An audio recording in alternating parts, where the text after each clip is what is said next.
গুলি করলে একটা স্বরে বাকিগুলো লড়ে না, সেই লড়ে না লোকগুলো ছিলাম আমরা মাননীয় স্পিকার, যার কারণে আমাদেরকে তারা ভয় পায়। আমরা এখন বর্তমান সময় ভিডিও দেখতে পাই যে শেখ হাসিনা বাইরে থেকে বলেছিল আমরা এই দলকে ভোট দিতে বললাম, আর সেই দল আমাদের সাথে আবার বিশ্বাসঘাতকতা করেছে।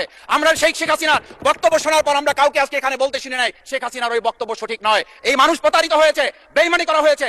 আবার যদি গণভোট জুলাই সনদ নিয়ে এই জাতির সাথে প্রতারণা করা হয় তাহলে মূল্য দিতে হবে, শুধু নয় আবার আমাদেরকে 17 বছরের সেই জেল জুলুম নিপীড়ন গুম খুনের জায়গায় আমাদেরকে ফিরে যেতে হবে।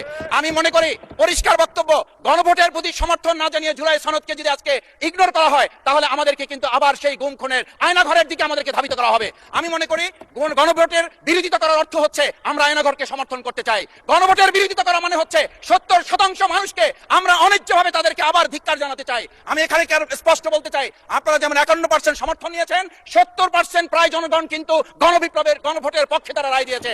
আপনাদের চেয়ে সেই 51%-এর তুলনায় সেই 70% প্রায় গণভোটকে যদি আপনারা ইগনোর করেন তাহলে আমি বলবো আমার বাউফল, আমার পটুয়াখালী শুধু নয় গোটা বাংলাদেশ আবার জেগে উঠে গণভোটকে তারা কার্যকর করতে। ধন্যবাদ, আপনি 1 মিনিট পেয়েছেন। স্পিকার, আমি পরিষ্কার এইটার কথাটা এই জন্য বলছি, আজকে সংবিধানের লাইন ধরে ধরে যদি আমাদেরকে এই কথা জানতে হতো তাহলে আমাদের নেতৃবৃন্দকে ফাঁসির মঞ্চে যেতে হতো না।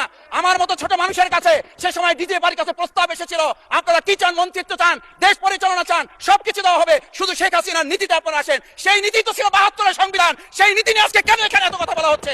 আমরা পরিষ্কার জানি, আমরা যদি সেই 72-এর সংবিধানকে ভালোবাসি তাহলে এখানকার নেতৃবৃন্দ এবং মরহুমা বেগম খালেদা জিয়া নিজে বলেছিল আমরা সুযোগ পেলে এই সংবিধানকে আমরা ছুঁড়ে ফেলে দেব।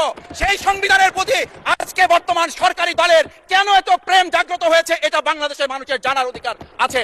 আমি আমার প্রিয় বাউফলের মানুষের প্রতি ভালোবাসা শ্রদ্ধা জানাই, যে এই বাউফলবাসী আমার দাবি আদায়ের জন্য, আমার এলাকার মানুষের অধিকার আদায়ের জন্য এখানে দিয়েছে, আমি সেই অধিকার